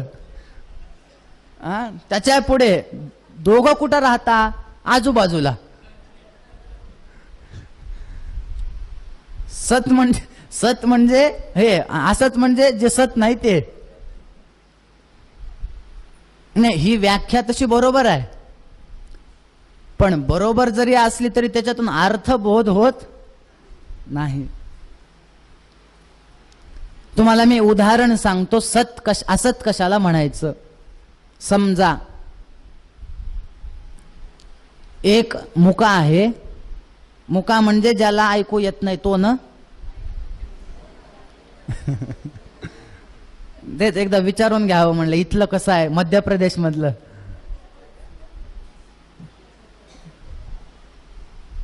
ज्याला बोलता येत नाही तो मुका. मुका म्हणतोय, बोलून दाखवतोय, मला बोलता येत नाही, मी मुका आहे.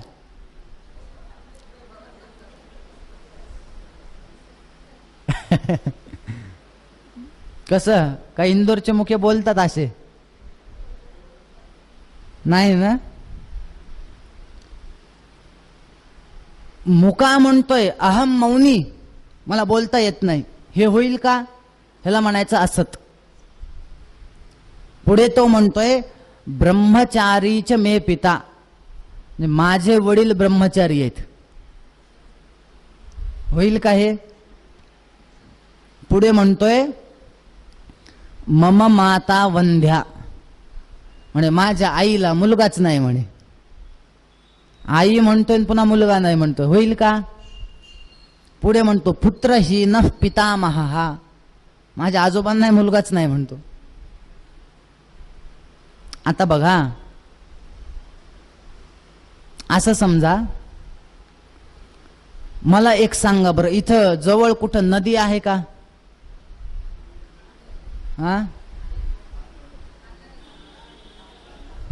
आहे.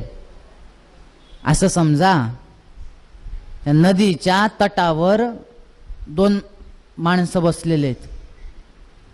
नुकताच एक माणूस त्यांच्या समोरून जातोय. हे दोघं गप्पा मारतायत. हा कोण आहे तुला माहिती आहे का? एक दुसऱ्याला सांगतोय हा कोण आहे.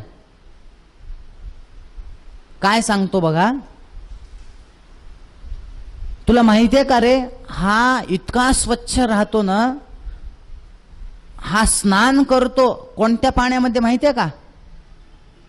असं तसं नाही म्हणे, त्याचं स्नान करण्याचं पाणी कोणतं आहे? मृगतृष्णांभसी स्नातः, मृगजळामध्ये त्याने स्नान करून आलाय आत्ताच. मृगजळ आहे का? ह्याला असत म्हणा. पुढे तो म्हणतोय, हा जो चाललाय ना समोरचा, याच्या डोक्यावर एक सुंदर असं फूल ह्याने धारण केलंय. आणि ते फूल कशाचं आहे? म्हणले खपुष्प कृतशेखर, हा आकाश पुष्प ह्याने डोक्यावर धारण केलंय. आकाश पुष्प आहे का? एवढंच कशाला, येश वंध्या सुतो, या ते वंद्याचा मुलगा आहे. आणि दुसरी गोष्ट म्हणजे याच्याकडे एक मोठं धनुष्य आहे. एवढा वीर आहे ना हा, याच्याकडे एक धनुष्य आहे. आणि ते धनुष्य कशापासून बनले माहितीये? म्हणले शशशृंग धनुर्धर, हा सशाच्या शिंगापासून ते धनुष्य बनलेलं आहे.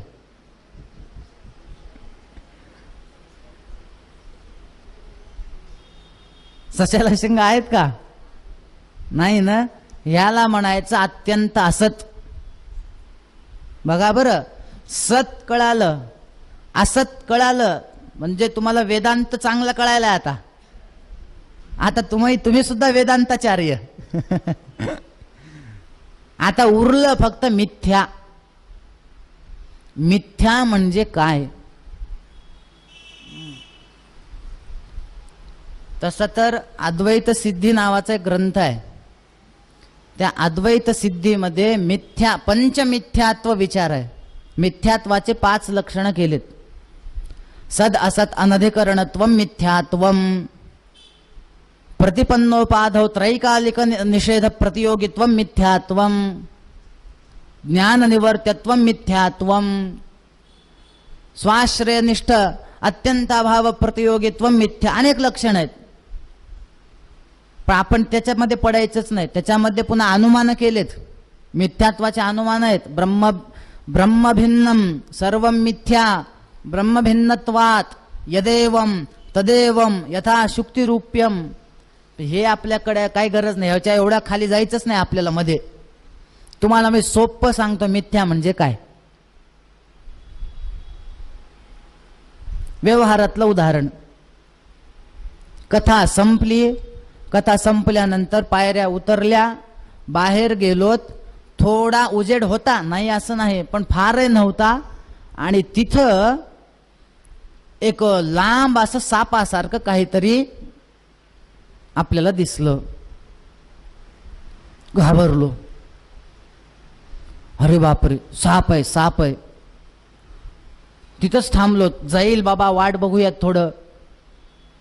अर्धा 1 तास गेला, साप जायला तयार. मग विचार केला, इतका वेळ झाला, ज्या अर्थी हालत नाही डुलत नाही त्या अर्थी बहुतेक साप नसावा. मोबाईल होता सोबत, टॉर्च लावला, जवळ जाऊन बघितलं तर काय, अरे ही तर दोरी आहे. काय आहे ही? आधी काय दिसलं? साप. बघा, पहिल्यांदा जे ज्ञान झालं त्या ज्ञानाचा पुन्हा नवीन यथार्थ ज्ञान झाल्यानंतर पूर्वीच्या ज्ञानाचा जर बाद झाला, समजायचं तो पदार्थ मिथ्या. सोपी व्याख्या आहे. आचार्यांनी तेच सांगितलंय. यावद भ्रांती ही तावदेवास्य सत्ता मिथ्या ज्ञानो जृंबितस्य प्रमादात रजवाम सर्पो भ्रांतिकालीन एव भ्रांतेर्नाशे नैव सर्पोस्ति तद्वत. आधी ज्ञान होतं काय, हा साप आहे. आता ज्ञान झालं ही दोरी आहे. नायम सर्प, हा साप नाहीये. याचा अर्थ काय झाला? पहिला जो साप होता तो मिथ्या. हे संपूर्ण मिथ्यात्वाचं हे सगळं मायेचं वर्णन जे आहे ना, हे दुसऱ्या श्लोकात आहे, चतुश्लोकी भागवतात. माया करते काय? ऋतेर्थयत प्रतीयेत आणि न प्रतीयेत चात्मनी. आहे ते दाखवत नाही आणि नाही ते दाखवते.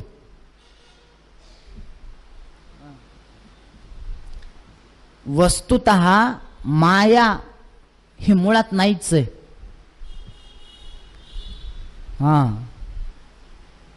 आता बघा बरं, अजून एक ट्विस्ट आहे याच्यामध्ये.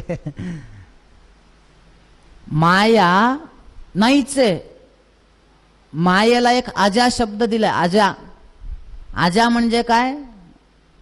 न जाय, त्याची कधी झालीच नाही. संतांनी सांगितलं हे विश्व झालंच नाही. माया नाहीच आहे. माया शब्दाचा अर्थ तुम्हाला एक सांगू का? माया शब्दाला उलट करा, तिचा अर्थ कळाला. मायाचं उलट काय? या मा. बरोबर. आता बघा, याचा अर्थ जी. संस्कृत मध्ये सर्वनाम आहेत ना, तो ती ते जो जी जे हा ही वर जे आहेत ना, तसं या म्हणजे जी. मा म्हणजे नाही. जी नाही तिला म्हणायचं माया. या मा इति माया. तुम्ही तर म्हणता माया नाहीये, आणि माया नसेल पण हे पुन्हा म्हणता माया त्रास देते. भगवंताने गीतेत काय सांगितलंय? माझी माया कशी आहे, मायेचं स्वरूप सांगितलंय. दैवी हेषा गुणमयी मम माया दुरत्यया मामेव ये प्रपद्यन्ते मायाम एतांतरन्ति ते. तुम्ही म्हणता माया नाही आणि भगवंत म्हणतायत माझी माया तरुण जायला फार कठीण आहे, त्याच्याशिवाय तुम्हाला उपाय नाही माझ्याशिवाय. मग नेमकी माया आहे की नाही? जर माया नसेल तर नसलेला पदार्थ कसा त्रास देईल? सांगा बरं, नसलेला पदार्थ त्रास देतो का? नाही ना? बर, मी तुम्हाला सांगतो, नसलेला पदार्थ सुद्धा त्रास देतो.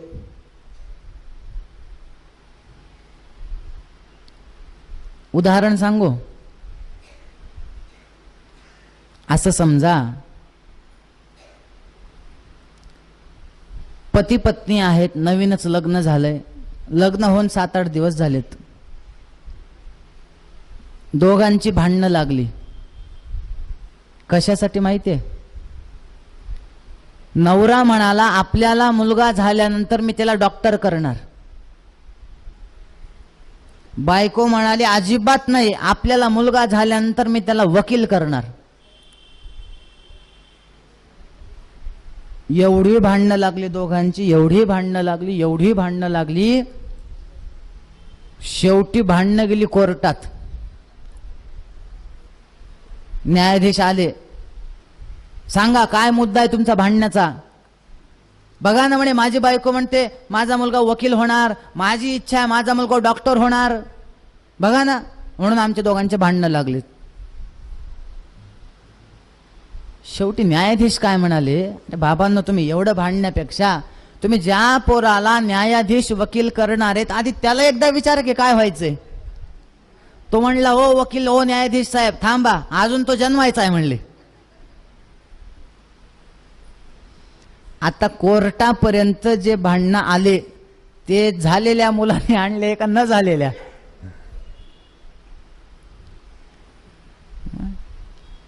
तुम्ही बघा, झोपेमध्ये अचानक स्वप्न पडलं, वनामध्ये फिरायला गेलोत आणि अचानक समोर वाघ आला, घाबरला आणि स्वप्नामध्ये त्यांनी एकदम अंगावर त्या वाघाने झेप घेतली. मग मात्र दचकून उठला आणि समोर उठल्याबरोबर त्याला त्याची बायको दिसली. डबल दचकला. काय झालं? म्हणे वाघ आला होता. कुठे आहे? म्हणे आता तू असल्यावर राहील का म्हणला इथं. गेला घाबरून. आता बघा, त्याला घाम असा सुटला होता शरीराला, एवढा घाबरलेला होता. आता तो घाम त्याला खऱ्या वाघाने आणला की खोट्या? होता का वाघ तिथं? नसलेला पदार्थ त्रास देतो, त्यालाच म्हणायचं माया. वस्तुतः ह्या माया अशी आहे, तिला सत म्हणावं का असत म्हणावं? आचार्यांना सुद्धा एक प्रश्न पडला. काय सत असेल तर त्याचा कधी बाद झाला नाही पाहिजे, असत असेल तर कधी दिसलं नाही पाहिजे, सशाच्या शिंगासारखं. पण हिचा बाद पण होतो, ही दिसते पण. म्हणून आचार्यांनी सांगितलं माया कशी आहे म्हणले, सन्नाप्य सन्नाप्य भयात्मिकानो भिन्नाप्य भिन्नाप्य भयात्मिकानो सांगाप्य नंगाप्य भयात्मिकानो महाद्भुता अनिर्वचनीय रूपा. मलाच कळत नाही म्हणले, हे अनिर्वचनीय, हिला सांगताच येत नाही याचं वर्णन. हा संपूर्ण वेदांत फक्त 4 श्लोकात आहे. तर ह्याच्यावर बोलण्यासारखं अजून खूप आहे, पण मग पुढे आपली कथाच जायची नाही. सृष्टी निर्मिती कशी झाली हे सगळा पहिल्यांदा ब्रह्मदेवाला तत्वज्ञान भगवंतांनी दिलं, मग ह्यांना लक्षात आलं सृष्टी कशी करावी. हाच प्रश्न एकदा सृष्टीविषयक प्रश्न विदुरांनी मैत्रेयांना विचारला. म्हणे आता हे मध्येच विदुर मैत्रेय कुठून आली सांगा आता. हे भागवत म्हणजे भागवतातल्या जोड्या लक्षात ठेवणं म्हणजे फार मोठं हे आहे, कष्टाचं काम आहे. तुम्ही तो हा पिक्चर पाहिलाय का, तो काश्मीर मध्ये आला होता बघा तो. ती मुलगी त्या जेलमध्ये असते, त्या पोलिसांना ती उत्तरं देत असते, ते प्रश्न विचारतात पोलीस, आणि ती मुलगी एकदा असं झालं म्हणून ती मागचं ती सांगत असते ते जेलमध्ये पोलिसांना. पुन्हा ते सगळं दाखवतात, पुन्हा ती जेलमध्ये दाखवतात, हा पुढे काय झालं पुन्हा ते मागचं सांगते. हे तसंच आहे, मागे काय झालं. म्हणजे एकदा असाच सृष्टीविषयक प्रश्न ब्रह्मदेव आपल्या मैत्रेयांना विदुरांनी विचारला. म्हणजे आता विदुर मैत्रेयांची भेट कशी झाली ते सांगा. विदुर आणि मैत्रेय यांचा संवाद सांगतात. काय आहे हे विदुरांची आपल्याला सगळ्यांना ओळख आहे. विदुर हे कोण होते. वस्तुतः हे दासीपुत्र होते, पण साक्षात यमराज हेच विदुर होऊन आले होते. त्यांना मांडव्य ऋषींचा शाप होता यमाला. तुम्हाला माहिती आहे का ती कथा, शापाची कथा माहिती आहे. झालं असं की काही चोर त्या राजाचं धन चोरून पळू लागले. नेमकं त्या सैनिक त्या चोरांच्या मागे लागले. ह्यांना असं लक्षात आलं आपण पकडल्या जाऊ, मग ते चोरलेला आपण कुठेतरी ठेवून पळून जाऊयात. नेमकं सगळं त्यांनी ठेवलं त्या मांडव्य ऋषींच्या आश्रमात. यांना माहीतच नाही. ते सैनिक हुडकत हुडकत आले, ते सगळं द्रव्य ह्यांच्या आश्रमात. त्यांना पकडलं, चला राजाकडे, पकडून नेलं. झालं, राजाने सांगितलं माझं धन चोरता तुम्हाला फाशी. सांगितलं हो मी चोरलं नाही तुमचं धन. हा दिसलं ना, पकडलं, तुमच्या ह्याच्यात निघाला आश्रमात. ह्यांनी खूपदा सांगितलं मी चोरलेलं नाही, मी चोरलेलं नाही, अजिबात माहिती नाही. ह्याला द्या म्हणे, सुळावर चढवा. फाशी द्यायची ठरवली. म्हणे ते टोक असतं एक लोखंडाचं असं उभं, त्याचा फक्त इथं गळ्याला स्पर्श झाला, त्याचं लगेच त्या सुळाचा हार झाला. म्हणे राजाचं लक्षात आलं. म्हणे मला माफ करा, मी तुम्हाला उगाच दंड दिला. ऋषींनी सांगितलं तुमची चूक नाही आहे ह्याच्यात. ही चूक जी आहे ना ही डायरेक्ट यमाची, आम्ही यमाकडे जातो म्हणे. हे दंड देण्याचं काम कोण करतो, त्याच्याकडे जाऊन मी विचारतो काय घडलं. असं गेले. तुम्ही मला कसं काय असं दिलं, मला का त्रास दिला. यमाने सांगितलं तुमच्या कर्माचे फळ आहेत, तुम्हाला मिळाले. म्हणजे मी काय केलं होतं, तुम्ही लहानपणी एका फुलपाखराला सुई टोचवली होती म्हणले, त्याचं फळ तुम्हाला आज मिळालं. ते टोक तुम्हाला इथं स्पर्श झाला. केलेलं कर्म कधीही वाया जात. आपल्याकडे असं वर्णन आहे, यथा धेनु सहस्रेषु वत्सो विंदती मातरम तथा पूर्वकृतं कर्म कर्तारम अभिगच्छति. ज्याप्रमाणे हजारो गायींमध्ये वासरू बरोबर जसं आपल्या आईकडे जातं, तसं म्हणे तुम्ही कुठेही जा, बरोबर ते केलेलं कर्म तुम्हाला येऊन चिटकतं. काही काही जणांना सवय असते बघा, उगा रस्त्यानं येता जाता कुत्र्याला दगड मारतात.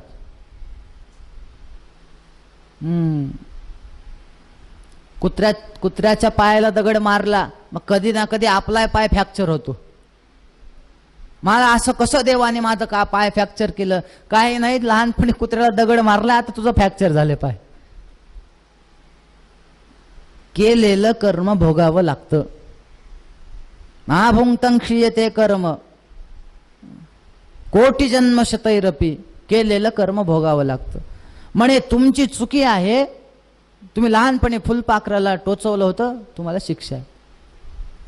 म्हणे मी लहान होतो, लहानपणी काही कळत असतं का, त्याची एवढी मोठी शिक्षा का, माझा एवढा मोठा अपमान का, मी तुम्हाला शाप देतो, जा दासीपुत्र व्हाल. म्हणून ते यम दासीपुत्र झाले, तेच विदुर. पण दासीपुत्र असून सुद्धा सगळ्यात बुद्धिमान कोणी असतील, भगवत भक्त जर कोणी असतील तर ते विदुर आहेत. तुम्ही बघा महाभारतामध्ये तर विदुर नीती हा एक वेगळा प्रसंगच आहे. फार सुंदर प्रसंग आहे विदुर नीती. कसं वागावं, जीवन कसं घडवावं. विदुर हस्तिनापुरात राहायचे. दुर्योधनाला त्यांनी फारदा समजून सांगितलं, असं पाप वगैरे करू नये रे, तुला कळतं का, कितीच विनाकारण तू दुसऱ्यांना त्रास देतो. तो दुर्योधन कधीच ऐकायचं नाही. विदुर धृतराष्ट्राकडे गेले. धृतराष्ट्र, तुला माहिती आहे का, तुझा जो मुलगा आहे ना तो दुर्योधन, तो माणूस नाहीये म्हणे, मग साक्षात पापाचा पुतळा तुझ्या घरात जन्माला आलाय. त्याला मी कितीदा समजावून सांगितलं पण तो ऐकत नाही. धर्माने वाग म्हणलं, वागत नाही. विदुर आपल्या दुर्योधनाला राग आला. म्हणजे हा विदुर आमचंच खातून आम्हालाच शिकवतो. हाकलून दिलं राज्यातून. विदुर जे तिथून निघाले, म्हणे आता मी यायचं नाही, आता मी तीर्थयात्रा करणार. विदुरांनी फार सुंदर तीर्थयात्रा केल्याचं वर्णन आहे. बघा, गाम पर्यटन मेध्य विविक्त वृत्ती सदा प्लुतोध शयनोवधूतः अलक्षितस्वैरवधूत वेषः व्रतानि चेरे हरितोषणानी. या विदुरांच्या चरित्रातून आपल्याला तीर्थयात्रा कशी करावी हे कळतं. बरेच माणसं तीर्थयात्रा करतात, पण कसं, तीर्थयात्रेला जातात आणि तिथं गेल्यावर घरी फोन लावणार, काय ग ते त्या मालिकेतलं ते सासू सुनाचे भांडणं मिटले की नाही अजून, काय करावं, इथं मला बघण्याची खूप इच्छा आहे पण रेंजच नाही, इथं कुठं आणून ठेवलंय की आम्हाला. बरेच जण करतात की नाही असं, जातात तीर्थयात्रेला. हे मी सांगत नाहीये, नाथ महाराजांचं एक अभंग आहे, तीर्थयात्रे जाती उदंड त्याचे पाठी मागे तोंड. माणसं जातात तीर्थयात्रेला, सगळं लक्ष मागच, घराकडेच. मनवासना ठेवून घरी तीर्थी नेली भांडखोरी. बघा बरं, नमस्कार करिता देवासी मन पाय पोसापाशी. आपण म्हणत नाही का, धड देवळात आणि चित्त. विचारा बरं, पंढरपूरला गेले, दर्शन झालं, दर्शनावरून आलं, सांगा बरं आज त्या पांडुरंगाने कुठलं वस्त्र धारण केलं होतं, कुठला रंग होता, ते मी काही बघितलं नाही बाबा. मला काय तर मला माझं चपलेचं टेन्शन होतं, बाहेर सोडलेली होती.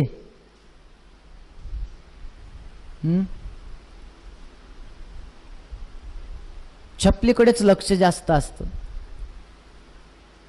एकदा आमच्या कथेत एकदा एकाने येऊन सांगितलं, महाराज बाहेर कोणाची तरी चप्पल चोरीला गेली. एकही जण कथा ऐकायला तयार नाही. आता प्रत्येकाच्या मनामध्ये माझी तर गेली नसेल, माझी तर गेली नसेल, माझी तर गेली नसेल, माझी तर गेली नसेल, कोणीच कथा ऐकत नाही.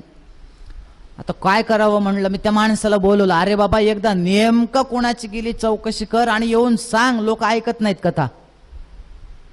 तू गेला, चौकशी वगैरे केली सगळी, आला. त्याने सांगितलं, महाराज काही काळजी करू नका म्हणे, तुमचीच चोरीला गेली म्हणला. चालू द्या आता कथा. हा लोक म्हणे वा वा महाराज चालू द्या कथा, आता टेन्शन नाही म्हणे, तुमची गेली, तुम्ही काय घेताल दुसरे म्हणले.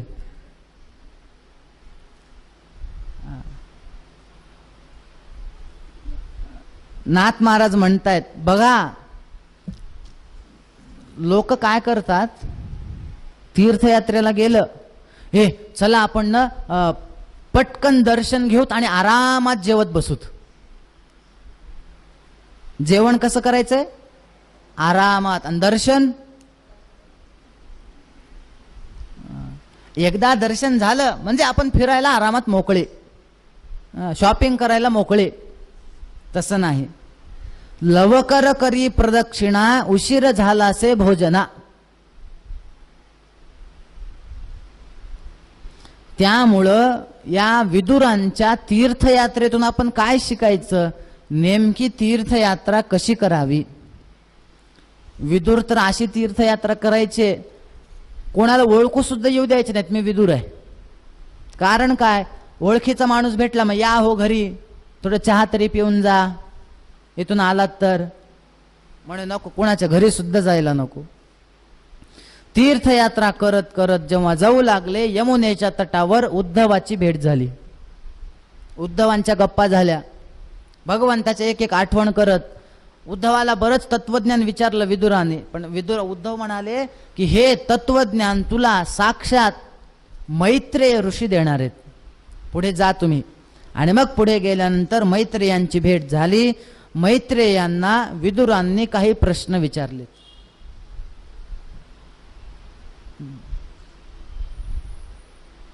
तुम्ही मला सांगा, आता बघा इथून जो संवाद सुरू होतोय जवळपास 4-5 स्कंदापर्यंत, पंचम स्कंदापर्यंत विदुर मैत्रेय संवाद आहे. आता जे जोड्या लक्षात ठेवा, कोण कोणाच्या जोड्या आहेत, आतापर्यंत किती आल्या, अजून पुढे नवीन येणारच आहेत. आतापर्यंत ब्रह्मदेव नारद एक जोडी, शुक परीक्षित एक जोडी, सूत शौनक ही एक जोडी, मैत्रेय विदुर ही एक जोडी, 4 जोड्या आल्यात आतापर्यंत. आता पुढे सप्तम स्कंदात वगैरे पुढे युधिष्ठिर नारद संवाद अजून एक वाढणार आहे. जोड्या लक्षात ठेवा, नाहीतर सगळं चालू आहे, नेमकं कोण कोणाला सांगते, काय नेमकं चालू आहे, काय चालू आहे, कथा. महाराज काय सांगतायत, कथा झालं. हो ना, अहो तुम्हाला खोटं वाटेल, 7 दिवस एकाने रामकथा मन लावून ऐकली. आला महाराज, मी ना 7 दिवस कथा ऐकली, फार छान सांगितलात, पण मला आत्ता अजून एक कळालं नाही हो. म्हणे काय, ते रामकथेमध्ये नेमका तो राक्षस राम होता का रावण होता म्हणले. मी म्हणलं रामही नव्हता, राक्षस रावणही नव्हता, तुझ्यासारख्यांना 7 दिवस कथा सांगणार मीच राक्षस आहे म्हणलं.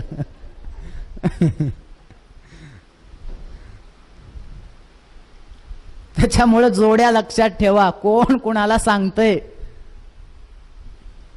विदुर आणि मैत्रेय यांचा संवाद आहे. तृतीय स्कंदामध्ये विदुरांनी एक प्रश्न केला, सुखाय कर्माणि करोति लोकः न तै सुखं वान्यदुपारमं वा विंधेत भूयस्तत एव दुःखं यदत्र युक्तं भगवान वदेन्नः. म्हणजे माणसं हे सुखासाठी प्रयत्न करतात, पण माणसाला सुख का मिळत नाही ह्याचं उत्तर द्या. सांगा बरं, असं कोणीतरी इथं आहे का की त्याने हात वर करावा, मला सुख नको. प्रत्येकाची धाव ही सुखासाठी आहे. मग माणसं सुखासाठी प्रयत्न करतात, तरी पण त्यांना सुख का मिळत नाही, त्याचं आम्हाला उत्तर द्या.